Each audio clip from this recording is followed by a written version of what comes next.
Assalamualaikum warahmatullahi wabarakatuh. Selamat datang semuanya di video ini. Perkenalkan, nama saya Fajar Nuryanto dan rekan saya Eli Sukarsih. Pada video kali ini, kami berdua akan menyampaikan presentasi terkait alur distribusi sebuah produk.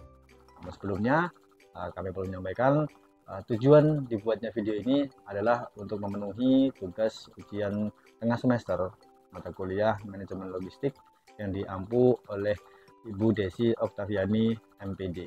Nah, untuk itu apa yang nanti akan kami sampaikan itu berkaitan dengan mata kuliah manajemen logistik. Dan dalam video ini akan kami bagi menjadi dua sesi.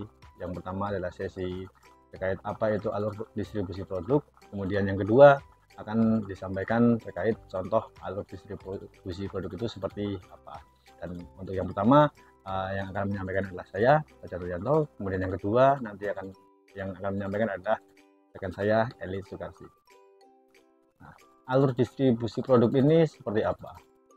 Jadi alur distribusi produk ini merupakan bagian atau lebih mudahnya distribusi produk merupakan bagian dari sebuah proses di mana barang diproduksi kemudian sampai ke konsumen. Nah, artinya ada peran yang penting pada proses distribusi produk ini, dan proses atau alur distribusi ini merupakan salah satu bagian dari teknik pemasaran atau bagian dari rencana sebuah pemasaran, karena pemasaran adalah bagaimana kita menawarkan barang yang nantinya akan dinikmati oleh konsumen. Kemudian selanjutnya adalah terkait permintaan pasar yang besar, terkait permintaan atau demand yang tinggi terhadap sebuah produk. Tentu manajemen alur produksi, manajemen distribusi itu akan menjadi penting, karena ya barang bagus tidak akan bisa diterima dengan baik oleh konsumen ketika distribusinya tidak bagus. Di zaman sekarang kita bisa melihat proses distribusi barang itu bisa melalui berbagai macam. Nah, itulah yang disebut dengan jalur distribusi. Nah, tanpa adanya jalur distribusi yang baik, yang terkelola dengan bagus, atau manajemen yang baik, maka sasaran yang ingin dituju oleh produsen sebagai pemilik barang ya akan kesulitan, karena menurut Kotler dan Armstrong 2008-40 menjelaskan apa itu saluran distribusi. Nah, menurut beliau saluran distribusi atau saluran pemasaran merupakan sekelompok organisasi yang saling tergantung yang membantu membuat produk atau jasa tersedia dan bisa digunakan atau dikonsumsi oleh konsumen atau pengguna bisnis. Nah, artinya peran jalur distribusi di sini adalah menyampaikan apa yang diinginkan konsumen dari produsen sehingga barang tersebut bisa atau produk tersebut bisa sampai ke konsumen. Nah, saluran distribusi terdiri dari berbagai bagian yang saling terkait dan mempengaruhi beberapa bagian tersebut. Antara lain ada supplier atau pemasok, kemudian ada produsen, kemudian ada distributor, ada retailer, dan serta ada konsumen. Nah, beberapa atau kelima hal tersebut itu saling berkaitan. Supplier terkait dengan barang yang dipasok ke produsen, kemudian produsen berhubungan dengan memproduksi barang yang diinginkan oleh konsumen.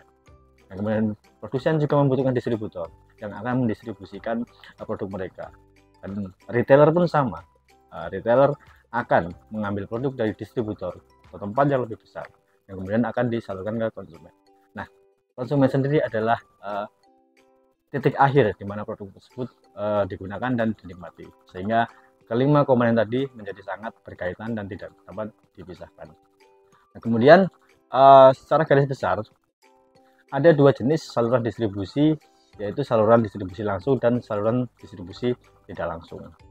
Nah, saluran distribusi langsung artinya distribusi sebuah produk atau barang akan disampaikan langsung dari produsen kepada konsumen.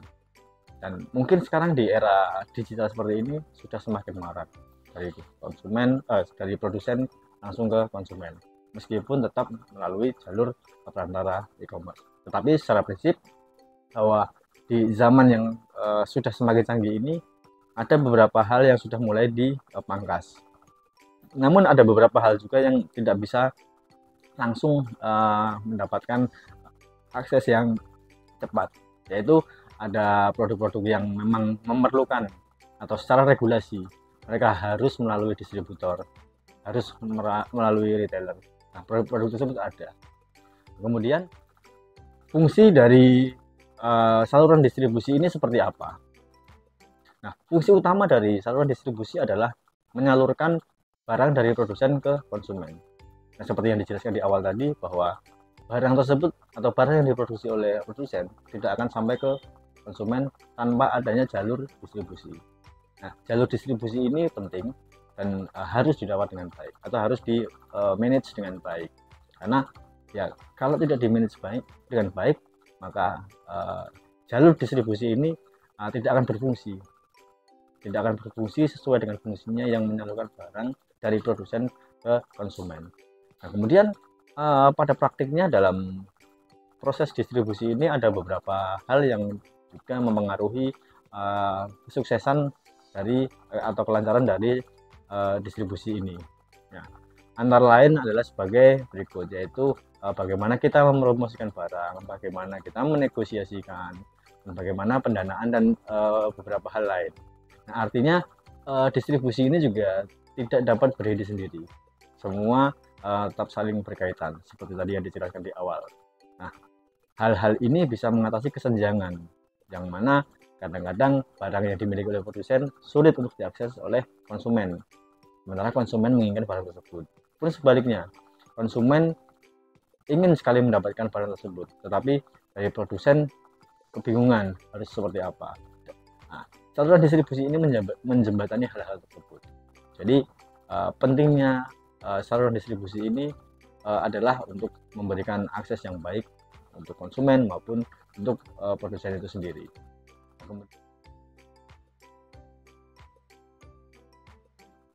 Nah, kemudian bentuk dari saluran distribusi itu seperti apa? Yang pertama adalah saluran distribusi tingkat 0 atau zero level channel. Itu dari produsen ke konsumen. Nah, seperti sempat tadi disinggung di awal, bahwa bentuk saluran distribusi ini merupakan bentuk yang paling pendek, yaitu dari produsen langsung ke konsumen, sudah selesai. Atau paling mudahnya dari kami membuat sebuah makanan di rumah, nah, kemudian ada yang beli. Nah, yang beli kita datangi rumahnya atau mereka ke kita. Nah, itu adalah bentuk paling pendek, yaitu tingkat 0 atau zero level channel. Nah, kemudian selanjutnya adalah saluran tingkat 1 atau one level channel, yaitu ada produsen, distributor, dan konsumen. Nah, produsen barang akan memberikan barangnya ke distributor terlebih dahulu sebelum ke konsumen. Nah, artinya dari konsumen tidak bisa langsung ke produsen, harus melalui distributor terlebih dahulu. Nah, di sini pentingnya diketahui bahwa tidak semua barang itu bisa diakses langsung ke konsumen. Nah, banyak dari barang-barang yang ada di tempat kita atau yang kita nikmati sekarang ini mengalami proses distribusi yang di level 2 ini. Nah, kita bisa melihat barang-barang yang di rumah dan bisa mengambil contoh sendiri apa yang kita harus lakukan ketika menginginkan barang tersebut. Bisakah kita langsung ke produsen atau bisakah kita langsung ke pabriknya? Tentu ada barang-barang yang tidak seperti itu. Nah, itulah yang namanya saluran tingkat 1 atau one level channel. Nah, kemudian saluran selanjutnya yaitu saluran tingkat 2 atau two level channel, yang mana terdiri dari produsen, kemudian ada distributor, pengecer, dan konsumen. Nah, ini lebih banyak lagi bagiannya. Produsen tidak bisa langsung ke konsumen, tapi produsen harus melewati 2, yaitu distributor dan pengecer. Nah, kenapa harus 2? Nah, di sini ada peran pemerintah yang mengatur terkait hal ini. Karena adanya kondisi seperti ini pasti ada sebabnya.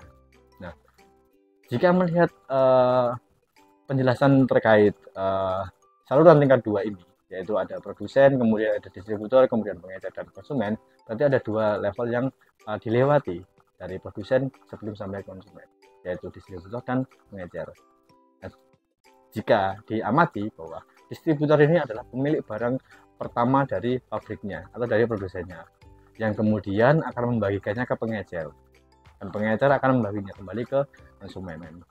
Nah, konsumen tidak punya akses langsung ke produsennya, ataupun tidak punya akses ke distributornya, dan mungkin bisa tapi tidak semuanya bisa, dan konsumen harus ke reseller terlebih dahulu atau retailer terlebih dahulu.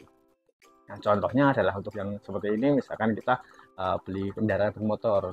Nah, itu uh, bisa dilihat bahwa kondisinya seperti di level 2 ini, yaitu produsen, distributor, pengecer, kemudian konsumen.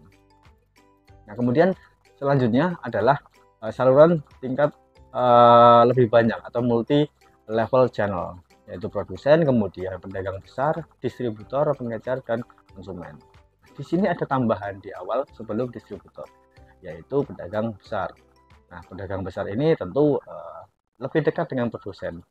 Mereka akan membeli sejumlah barang dengan jumlah yang banyak, kemudian menyalurkannya ke distributor, dan distributor menyalurkannya kembali ke pengecer, pengecer baru kembali ke baru disalurkan ke konsumen. Nah, di level ini disebutnya multi level channel. Kemudian beberapa hal tadi perlu disikapi bahwa kenapa harus ada seperti itu, dan kenapa tidak semuanya satu channel saja, atau dari produsen langsung ke konsumen, ataupun sebaliknya, kenapa tidak semuanya dipisah-pisahkan. Nah, ini terkait dengan kebijakan pemerintah bahwa tidak semua barang itu bisa dimiliki langsung oleh konsumen, tapi tidak semua barang juga harus melewati itu. Nah, ini tergantung dengan barang tersebut jenisnya apa dan prosesnya seperti apa. Kita tidak mungkin bisa langsung membeli mobil di pabriknya secara langsung kalau dalam kondisi yang normal. Nah, tapi dalam kondisi tertentu kita juga tidak bisa langsung membeli beras langsung ke atau gabah langsung ke petani. Tapi di kondisi yang berbeda juga kita masih bisa membeli barang tersebut langsung ke petani. Nah, tergantung situasi dan kondisinya. Akan tetapi secara umum bahwa ada aturan-aturan yang dibuat oleh pemerintah untuk mengatur jalur distribusi ini agar tidak menjadi hal yang buruk baik itu untuk produsen maupun untuk konsumen.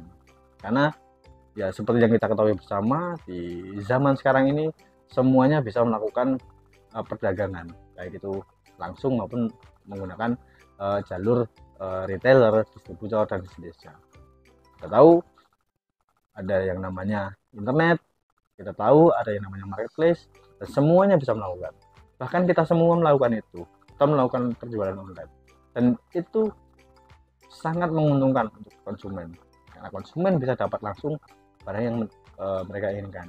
Tetapi di sisi lain, hal tersebut juga mengaruhi sejumlah produsen yang akan terkendala dengan kondisi seperti itu, karena jalur mereka akan terpangkas, sementara jalur mereka itu seharusnya terlindungi, seharusnya dilindungi.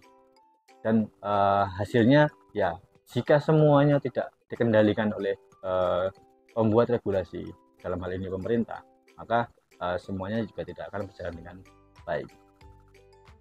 Nah, semoga apa yang saya sampaikan ini bermanfaat. Kita langsung saja ke rekan saya, Elis Sukarsih. Silakan Elis Sukarsih untuk menjelaskan terkait contoh dari sebuah saluran distribusi. Assalamualaikum warahmatullahi wabarakatuh. Nama saya Elis Sukarsih. Saya akan meneruskan presentasi yang telah dibawakan oleh rekan saya, Pak Fajar. Di sini saya akan memaparkan salah satu contoh saluran distribusi, yang mana pada kesempatan ini saya akan memberikan contoh saluran distribusi yang dilakukan oleh PT Astra International TBK Honda cabang Yogyakarta. Saluran distribusi yang diterapkan oleh PT Astra cabang Yogyakarta sudah pada saluran tingkat 1, ya ini tadi melalui dealer, dikarenakan adanya keterbatasan dari PT Astra sendiri untuk menjangkau langsung konsumen. Dengan diangkatnya dealer ini sebagai perpanjangan tangan dari PT Astra, tentunya konsumen yang berada di pedesaan, di daerah yang pelosok akan jauh lebih mudah dijangkau karena keberadaan dealer-dealer tersebut. Sampai saat ini kurang lebih ada 91 dealer resmi yang telah diangkat oleh PT Astra cabang Yogyakarta. Dan untuk lebih meyakinkan bahwa kualitas produk, kemudian harga barang sama, tidak berbeda, maka secara fisik dibuatlah bentukan showroom yang sama dengan PT Astra. Tadi sudah dijelaskan bahwa PT Astra itu memakai dua saluran distribusi. Yang pertama yaitu saluran tingkat 0, di mana bentuk saluran distribusi ini merupakan yang paling pendek dan yang paling sederhana tanpa menggunakan perantara. Produsen dapat langsung menjual barang yang dihasilkannya bisa melalui pos ataupun mendatangi rumah konsumen door to door, dan disebut juga sebagai distribusi langsung. Kemudian yang kedua memakai saluran tingkat 1, di mana dengan menggunakan saluran tingkat 1 dan tingkat 0 ini perusahaan atau produsen sendiri bisa lebih efisien tanpa mengeluarkan biaya yang banyak untuk melayani konsumen, sehingga konsumen juga bisa merasakan kenyamanan yang didapatkan ketika membeli unit kendaraan di showroom. Kemudian pelayanannya yang ramah, kemudian dapat sehingga konsumen bisa memilih produk yang nyaman, produknya yang bervariasi. PT Astra International Tbk Honda Cabang Yogyakarta menggunakan dua saluran distribusi yang diterapkan untuk penyaluran distribusinya. Yang diantaranya adalah saluran di sini saya gambarkan ada saluran distribusi tingkat 0, di mana PT Astra bertindak sebagai main dealer, di mana main dealer ini dapat langsung mendistribusikan unit kendaraan kepada konsumen melalui salesman ataupun menggunakan showroom, sehingga di sini konsumen bisa datang untuk memilih langsung unit kendaraan yang diinginkan. Kemudian saluran yang kedua yaitu adalah saluran tingkat 1, di mana PT Astra sebagai main dealer yang mendistribusikan secara langsung unit kendaraan kepada konsumen. Main dealer juga bekerja sama dengan beberapa dealer resmi yang sudah diangkat untuk membantu PT Astra dalam menjangkau pasar yang lebih luas lagi, misalnya untuk ke daerah-daerah yang sangat susah dijangkau langsung oleh PT Astra, sehingga pemasaran di daerah Yogyakarta bisa mencapai ke pelosok. Di sini juga ada beberapa faktor yang bisa mempengaruhi panjang pendeknya dari saluran distribusi, diantaranya dari karakteristik produk itu tersendiri, kemudian dari karakteristik perusahaannya, kemudian karakteristik dari perantaranya, penyalurnya, kemudian ada juga faktor karakteristik dari pesaing penjualan produk, kemudian karakteristik lingkungan juga sangat mempengaruhi, dan juga yang paling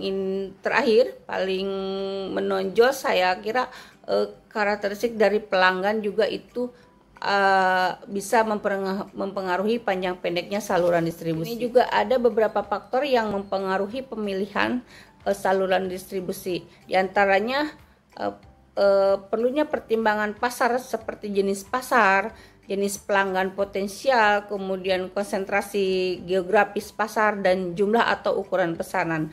Kemudian juga ada faktor pertimbangan produk seperti nilai unit atau unit value dan sifat teknis produk. Kemudian ada juga pertimbangan perantara seperti jasa yang diberikan perantara, keberadaan perantara yang diinginkan, dan sikap perantara terhadap kebijakan perusahaan. Kemudian yang terakhir adanya pertimbangan perusahaan seperti sumber finansial, kemampuan manajemen, tingkat pengendalian yang diinginkan, dan juga jasa yang diberikan